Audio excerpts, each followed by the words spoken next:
Eric, welcome to the Star Coach Show. Thank you for having me, Meg. I'm excited to be here. I'm so excited. And Eric is with us from the beautiful city of San Diego. A little bit of jealousy going on here, but I'll live with it. I'll live with it and be able to be here with you. So Eric and I are going to be talking about how to upgrade our leadership operating system. We'll tell you more about that in just a minute.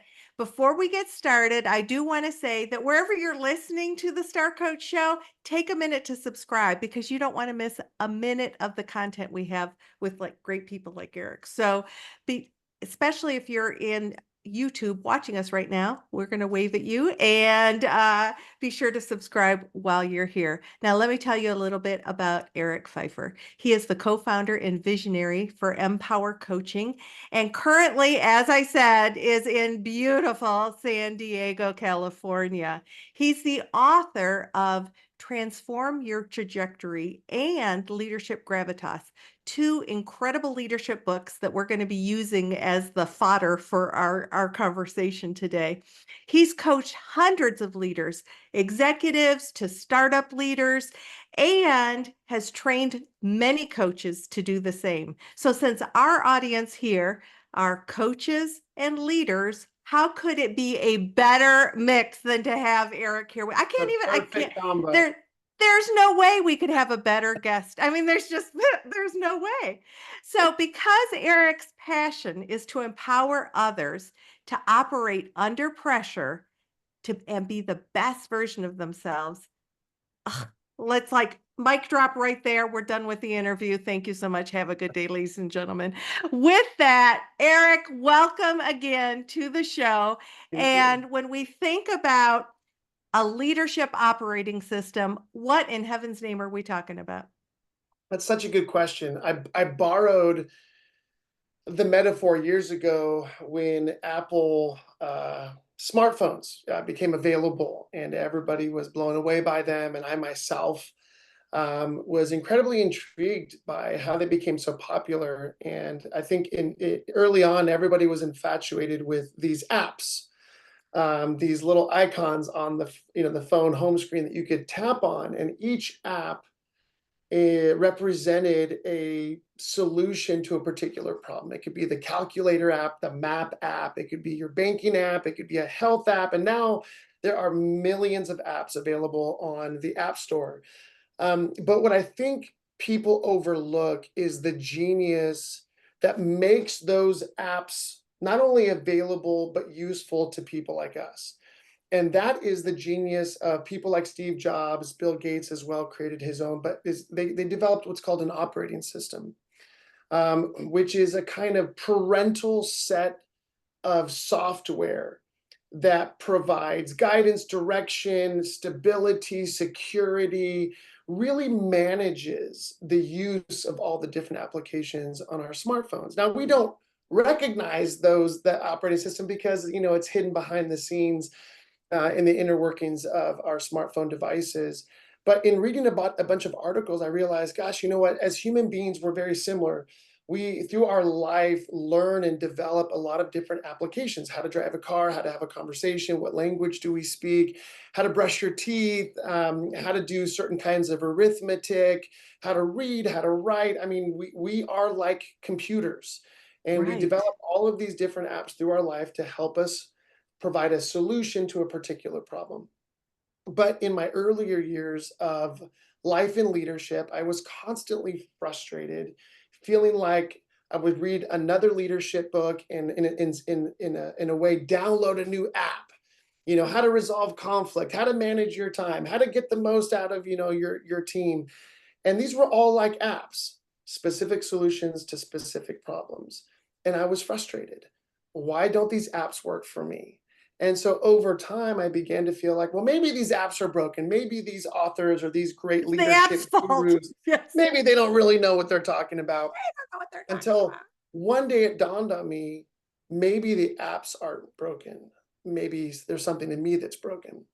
And as I played with this metaphor, I realized that as human beings, from the moment we come into the world, we are inheriting, developing, adopting developing our own operating system. In other words, the kind of prevailing mindset, belief system, the way of seeing ourselves and the way of seeing the world around us.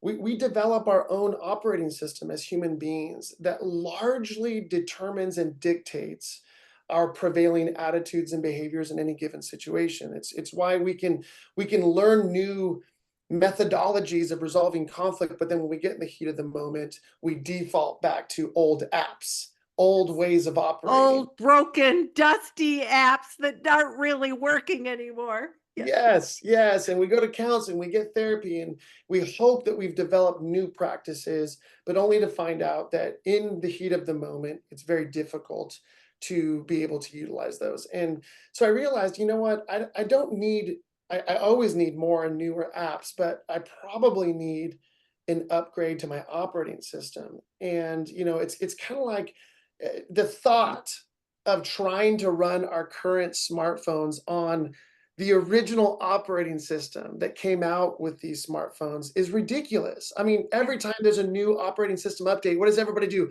We're quick to want to get the upgrade because we know the upgraded operating system will enable us to utilize the different apps and for the functionality of the phone to increase. And I think as people, sometimes we forget that we need to continually be upgrading our own personal operating system. And so leaning on the brilliance of so many amazing people that are smarter than me, that have gone ahead of me, I basically, over the years, took all of the best leadership principles, practices, philosophies, and began to distill from them what I would call a leadership operating system. Because I knew that for me to lead well in life, I first needed to lead myself well, right? Rooted in personal responsibility.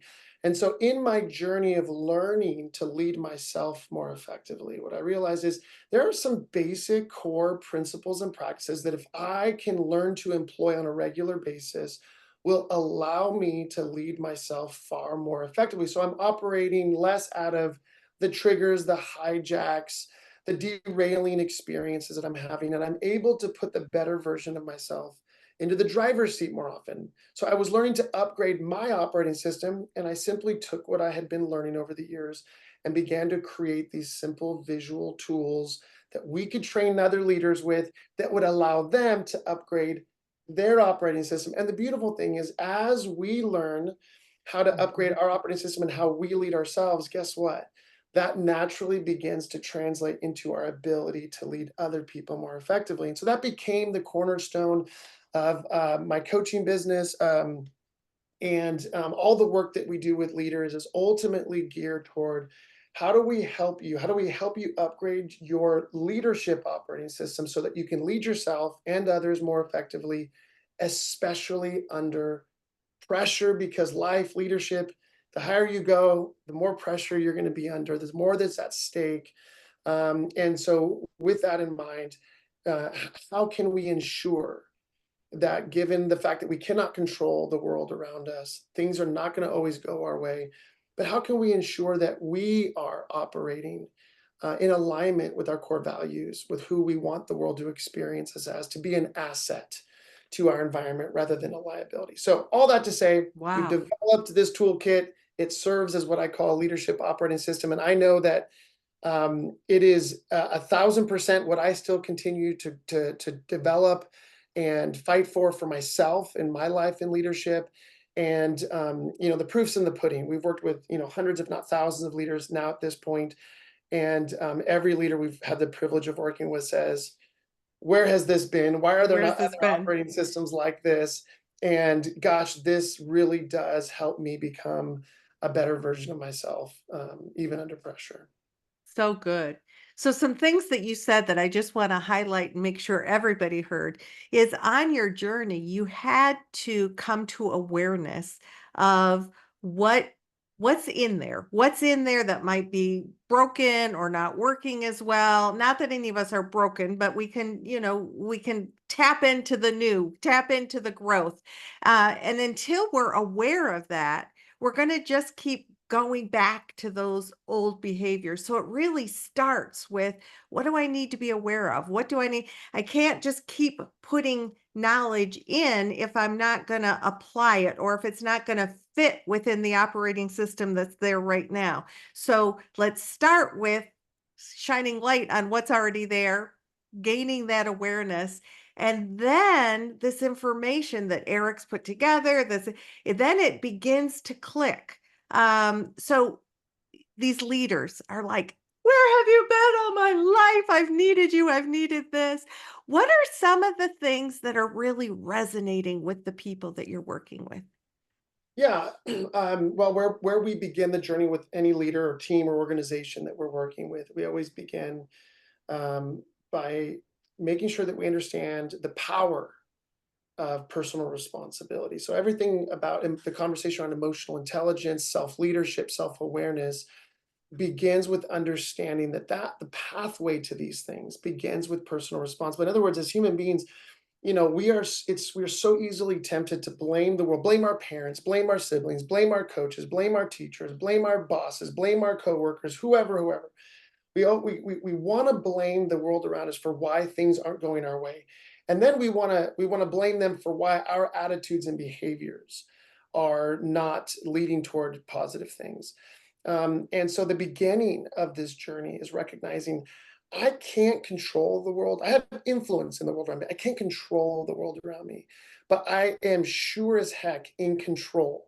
I get to choose the attitudes and behaviors with which I function in at any time in my day and in my life. And the moment people wake up to that, where before they may have taken on a kind of victim mentality or a villain mentality, blaming the world or trying to overpower their environment. I know I've tried both many a times and always lead to unhelpful results. But the moment we wake up to the fact that our greatest freedom is found in recognizing that we as human beings have a superpower, and that superpower is choice. We actually get to choose how we respond to our life experiences. We get to make of life, no matter how hard our circumstances, we get to make of life what we want it to be rather than the victim mentality, which begins to think that the world is making of us what it wants us to be. Right, right. And when And we we're wake up to just the a personal little response, ball getting tossed around by the yes, waves with no direction. yeah, we call that the pinballing effect, right? We're the pinball in the pinball machine being batted around by all the triggers. And the way to set ourselves free from that pinball experience, we tell people, first of all, you can't come out of the pinball machine. Life is a pinball machine. Like we're Yeah, gonna you're constantly be stuck. triggered. Yeah, You're stuck in there, right? You can't remove the triggers, right? We're always going to experience difficult, unexpected curveball moments in life. So then what's the change? And so here's what I tell leaders when we first start working with. Imagine this. Imagine you are the pinball in the pinball machine and you're going to get bounced around. Now imagine this. Imagine you could develop your internal fortitude, your internal paradigms and perspectives such that we call it increasing your leadership gravitas, which is the title of the first book. What if you could develop your sense of personal responsibility, inner sense of identity and security, such that instead of a pinball in the pinball machine, as you increase your gravitas, you were a softball in that same machine? Well, softball is still going to get triggered, but it's got more weight, more mass, and so it's less mobile, less movable. Now imagine you are a bowling ball in a pinball machine. The triggers are definitely going to hit you, but the but impact a of trigger those, cannot move that bowling ball the same way it moves that little pinball. you got it. And so the That the trigger might go, ouch.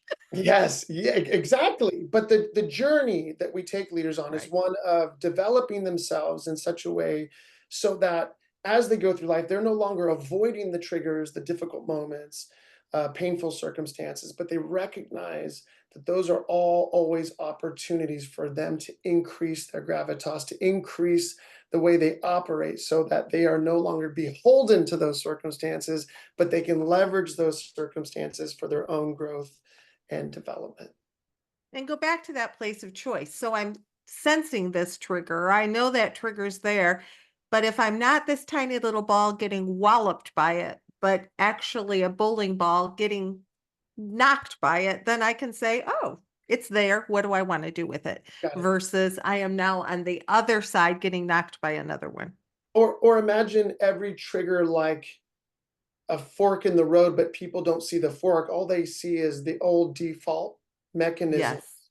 that they would Yes. choose. And then all of a sudden, what we're doing is we're increasing, elevating their awareness so that they begin to see the fork in the road and get to choose. I can choose the old way of being angry, hostile, resentful, Mhm. bitter, passive aggressive, whatever. Or now all of a sudden, I see that there is an alternative pathway that actually puts me back in the driver's seat. So I'm Love no that. longer a victim. What I love about that, I often, when I'm training coaches, when I'm talking to my clients, we tend to look at things through a certain lens. We look at it that way, and the littler our lens is, the smaller our choices are, right? But through coaching, through your program, through it asking those questions or just exploring, that lens gets bigger and bigger, and then we see that oh my gosh, there's another path. It's been there the whole time, I just didn't see it through my tiny little lens. Yep. Um so that so leaders are hearing this and they're like, oh my gosh, my mind is blown. What are some of the things that you're seeing with the teams that you work with when Yeah. these principles start to settle in? Yeah. And the first part of the journey is always about increasing awareness of Mhm. ourselves and of our environment. And so let me give you one little story. A year ago, I've been working with a large company out of Los Angeles, and I'm on a call weekly with the president and the executive team. And they get on. We've been working for 3 or 4 weeks. I've been introducing them to some of the visual tools that we work with, and talking about triggers and hijacking. And there's this alternative path if we can begin to recognize it. And so they get on a call one day, and I'm like, "Hey guys, okay, we're gonna jump in. We're gonna." And he said, "No, Eric, I got to share a story." I said, "Well, what's going on?" And he said, We had an amazing breakthrough experience this week." I said, "Well, okay, what happened?" He said, "Okay, so somebody in our team accidentally sent an attachment in an email to all of our vendors disclosing all of our internal pricing structures, which, as Oops. you can imagine, would create quite a fiasco for all the vendors because now they're seeing Right. what's really going on behind the scenes financially for this Right. organization." And so he said, normally what would have happened was we would have caught wind of that. And then our whole team would have had an emergency meeting, and we would have been upset and frustrated. We'd have been pointing fingers. Who are we going to throw under the bus? Who's the scapegoat? Everyone would be shouting. Everyone would be upset. And I said, but that didn't happen. He said, no, that's what would have happened normally. I said, well, what happened this time? He said, we all showed up to an emergency meeting. And of course, everybody's, disgruntled and frustrated. And we were all on the verge of going that old pathway. And he said, Eric, as I was driving into the office, I remembered what you've been teaching us. This is a big trigger moment, and we get to choose how we respond to this moment.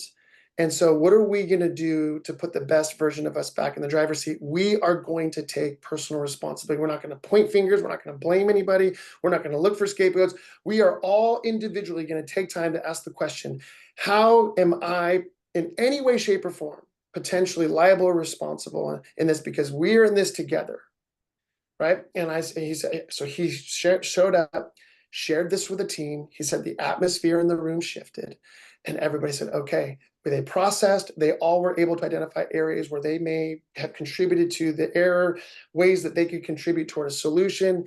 And he said, normally it would have been a dog eat dog experience. Instead, everybody collaborated.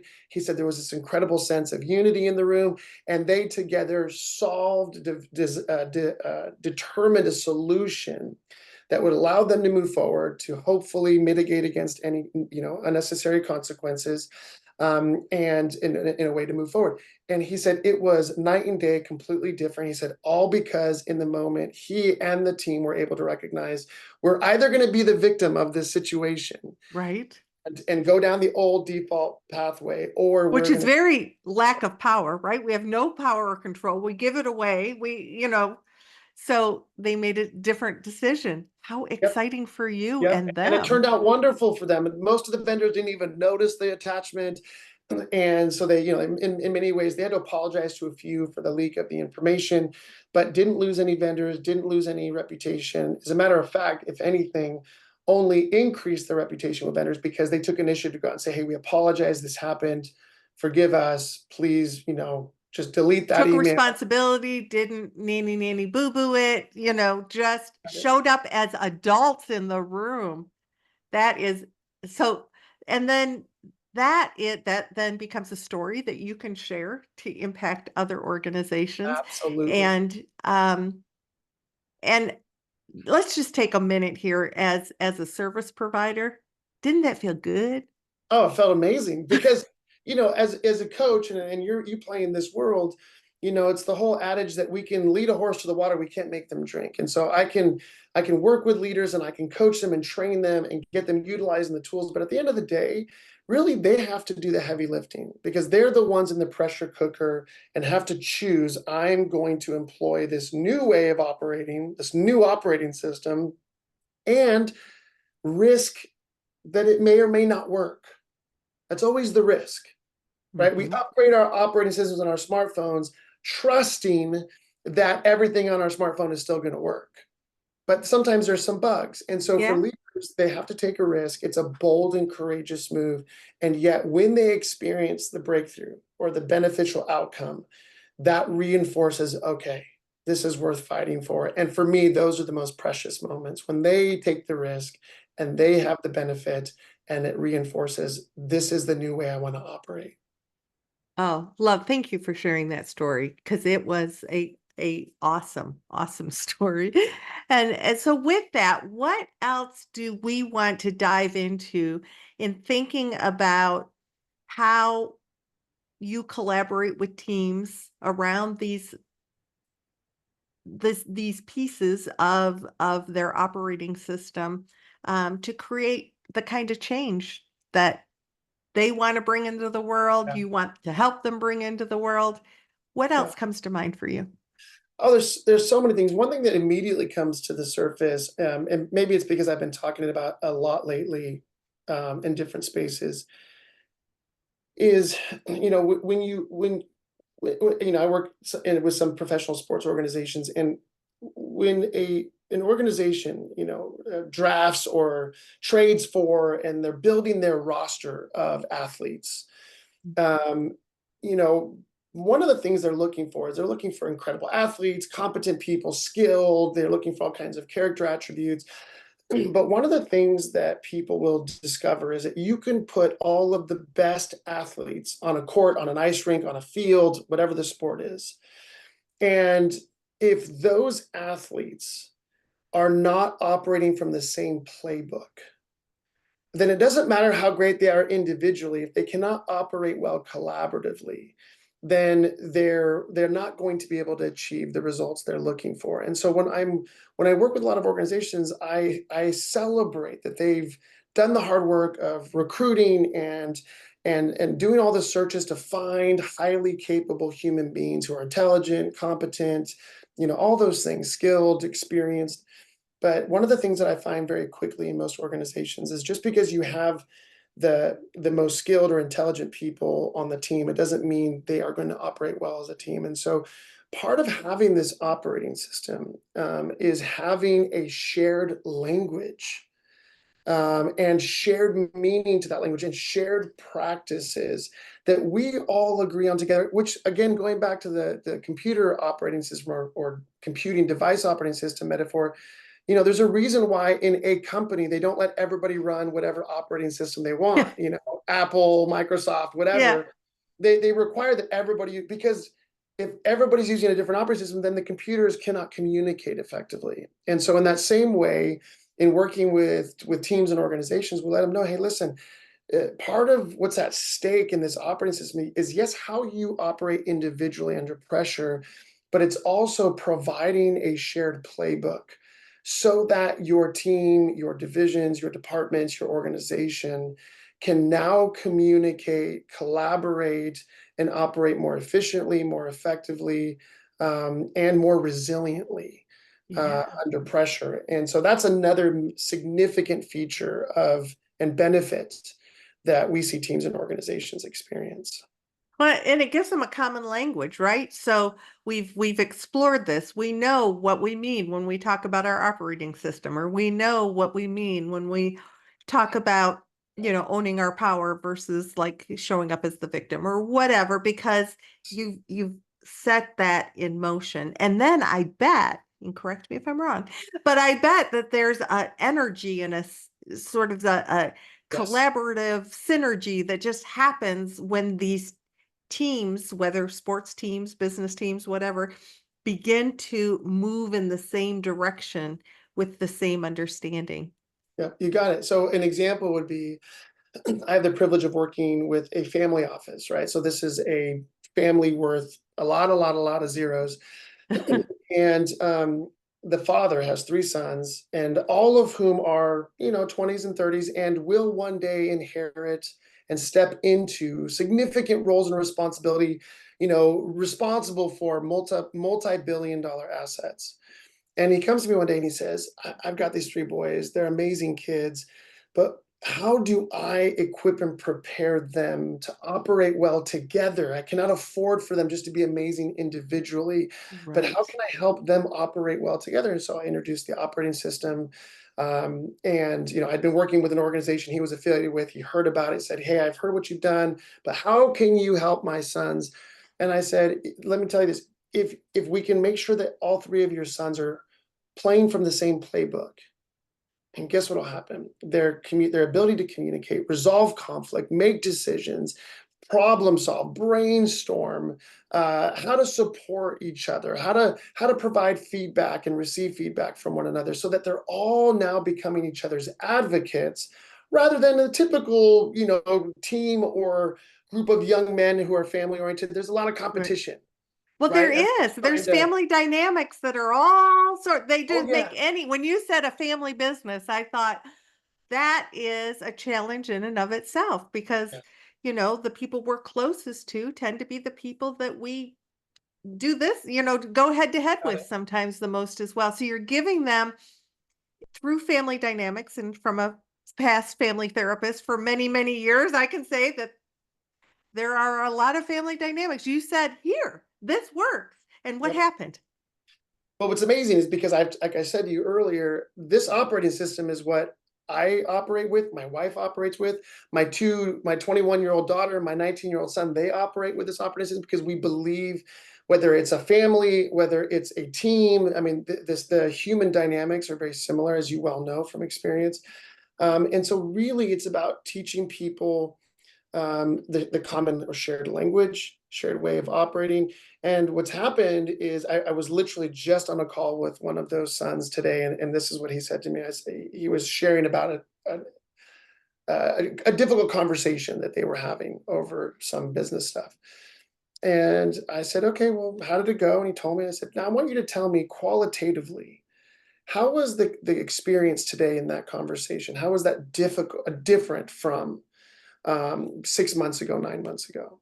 And he said, "Eric, I remember being last November, being in our place in this particular city, and it was a 6 hour knockdown, drag out meeting where you were trying to help us navigate all the tensions and, the underlying issues that are going on." And, and he said that was such a tiring, exhaustive experience that really was just helping us take a little bit of ground. He said, "This time," he said, "we were able to communicate more readily, more easily. We slowed down to ask questions and understand one another." And he said, "Eric, I can tell you, I don't even recognize the people that were in that room 9 months ago." He said, "My brothers, myself, my dad, the way that we are operating, the way we are processing, the way we're able to, what I call, harness the collective genius, like listen to each other, benefit from each other's perspective, even if we disagree." He said, it's like night and day difference. It feels light. It feels easier. Doesn't mean that we don't run up against challenges, but our ability together to negotiate those challenges, he said, is far. And the phrase that we use in our coaching business is, it's lightweight, low maintenance, right? Love that. It's less cumbersome, it's less taxing, it's less exhausting, because now we're able to do things in a much simpler and more effective manner. And so it was fun to hear that story just this morning. Oh, absolutely. And one clarifying about that. If I understood the story correctly, you were with them 9 months ago while they were trying to Correct. navigate, but they handled it themselves recently. Is that accurate or inaccurate? You got it. So 9 months ago, I just started Mhm. working with them, and they're all in the beginning stages of learning Right. the tools, learning the language, upgrading their operating system individually. Right. Yeah, I And mean, I you were was in there to there, help them do that. Yeah. yep, I was in there just facilitating, showing them how to do the things we're Right. learning. And it was like when you're learning anything new, it's cumbersome, it's Oh, it's difficult, clunky. It mechanical, feels not wonky. familiar. I want And my old familiar that doesn't work yes, very well, but it's so familiar. yes, and this time he was telling me a story of how they were able to navigate a very difficult, complex situation similar to 9 months ago, but they did it without me in the room and did it very effectively, where they all left feeling like they're on the same page. They all felt seen, heard, and valued, which is a major advocate of respect, honor, and they were able to solve the problem and move forward effectively. It's really neat. I love that. So what that the reason why I wanted to highlight that was that often as helping professionals, we are working to have our clients be able to step into that space and apply the learning and the awareness and the new operating system, Yep. whether we're there or not. And so that's when I thought, okay, so you've done incredible work with them. You didn't have to be there for them to take those lessons and apply them. Now, that doesn't mean that you're not going to continue to work with them and support them, but I wanted everybody to hear you Yes. are working with Yes. people for them to apply those Yes. skills, that autonomy. Yep. Love Yeah, that. it's easy to fall in, in the service business, easy to fall into the code without even realizing the kind of codependent nature of you need me, I'm going to solve your problems. You always need me to process everything with you. And that's part of the reason I love the metaphor of an operating system. Once you've upgraded your operating system, it's there, it functions. It's now ready to rock and roll, and it will serve you in whatever applications you're trying to run. And in the same way, our goal is to work with leaders, teams, organizations, to the point of weaning them off their need of our constant partnership, so that they feel equipped and confident to be able to employ these tools, the operating system, to run things. And my favorite thing as a coach is once we've gotten past really kind of learning the operating system, and then all the focus is on every week talking about where are the moments where you've had an opportunity to practice, where it worked, where it didn't work, why, let's learn from it, and then let's move forward. And what happens is over time, it's like watching, it's like watching one of my kids learn to drive a car, ride a bike. You see them, at first they're excited, we're going to learn something new. Then they realize this isn't as easy as I thought it was. They want to quit, they want to give up, which I promise these folks did as well at some point. But then they stick with it, and then before you know it, they start to have these small victories, these small breakthroughs that gives them courage and confidence to stay the course. And then before you know it, the victories and breakthroughs start to outweigh the hurdles or the challenges that they Mhm. didn't know how to overcome. And before you know it, what's amazing is they are really becoming very competent, capable leaders. And we're Mhm. talking about kids, when I say kids, because I'm 48 years old, but young people that are in their 20s and early 30s that are operating and learning to operate in a way that in my experience is in many ways, a cut above where many Right. CEOs, presidents of large global organizations are operating, and only because they've received the training. And Right. this is what I'll say, Meg, that when people ask me why, this operating system is amazing, but you just seem so focused on building a business that puts this operating system in the hands of as many people as possible. And I say, it's because this is what I wish somebody had given to me when I was 17, 18 years old. Would have spared me so much unnecessary pain, heartache, and the consequences of, my immaturity. It's one thing to be immature. It's another thing to be immature and feel woefully under-equipped to engage life with any real confidence. And so the opportunity. I love working with high level executives, people in their 40s, 50s, 60s, But when I get to have an experience of working with these young people that really are the next generation of leaders, Mhm. movers and shakers in the world, and to think they're now carrying this operating system into wherever they go, I just think, wow, what a treat. Oh, what a beautiful just a beautiful message. And can I take a moment to thank you for that discomfort you walked through, for all those years that you wished you'd had it, because it was that experience that got you to a place of creating this that now leaders can use. Yeah. So now that we've whet everybody's appetite, they've learned the possibility, where can they learn more about this very thing we've been talking about? Yeah, it's a great question. I always point people toward our website, which is MPWR, which is the word empower without the vowels, but MPWRcoaching.com. And we're in the process of redoing our website and creating so many resources because we really are desperate, not just to work with these very high level organizations and their teams, but to put this operating system into the hands of as many people as we possibly can. And we're looking to get into every sector of culture and society because this, people ask me, do you have a niche? Is there a particular industry you work in? I said, wherever there are people who are leading collaboratively with other human beings, that's where we believe this operating system fits. And so they can go to our website. We have loads of free resources, connections to all of our books, our online courses. But most importantly, on our website, we offer a free coaching call.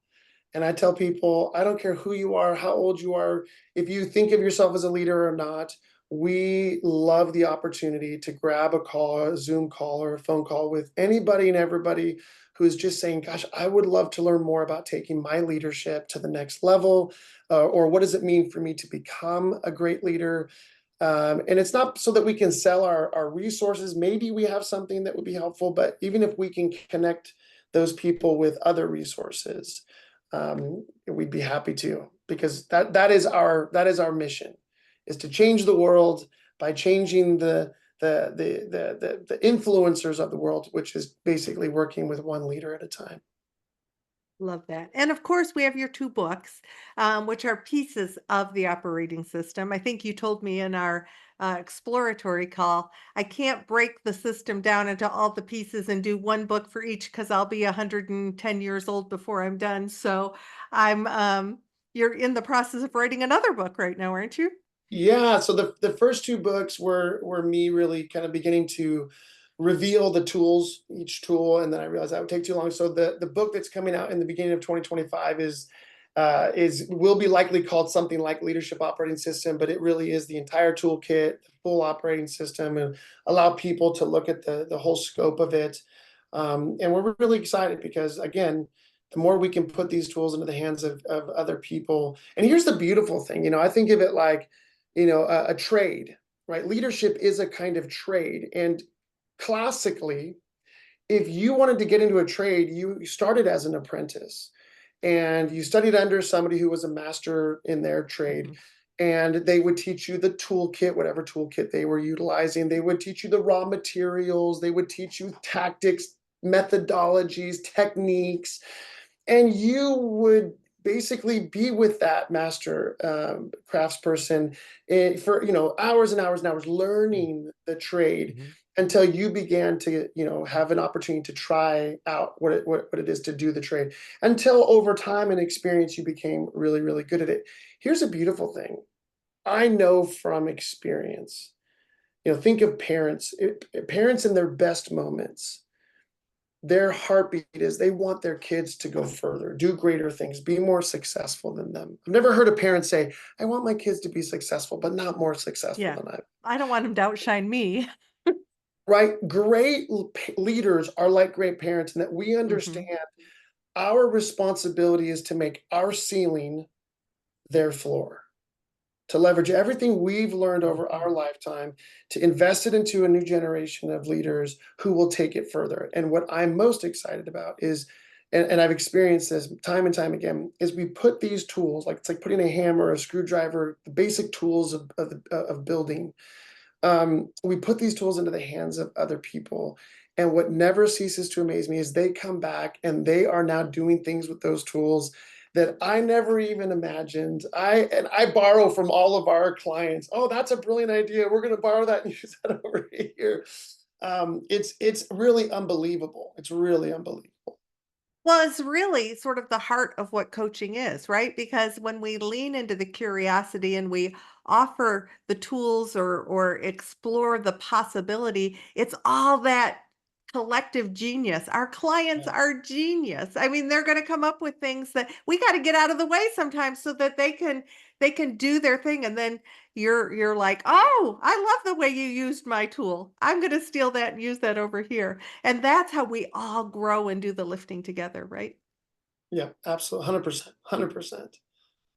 Eric, thank you so much for joining the show. There will be links for how to connect with Eric, the great resources that he has in the show note for this episode. If you're watching us on YouTube, just grab them right below this video. And as we wrap up today, I just want to remind you that the Star Coach Show is out every single week, bringing incredible strategies, tools, and resources for you as leaders and as coaches to be the very best you can be. As we close out, I want to remind you to be kind to yourself, be kind to others. We're all here on the earth trying to do our best together, doing that heavy lifting together. So remember that next time you see somebody who might think things differently than you do or look through a different lens, get curious rather than judgmental. And until next week, this is Meg Rentschler wishing you the very best. We'll see you next week. Thank you, Eric. Thank you.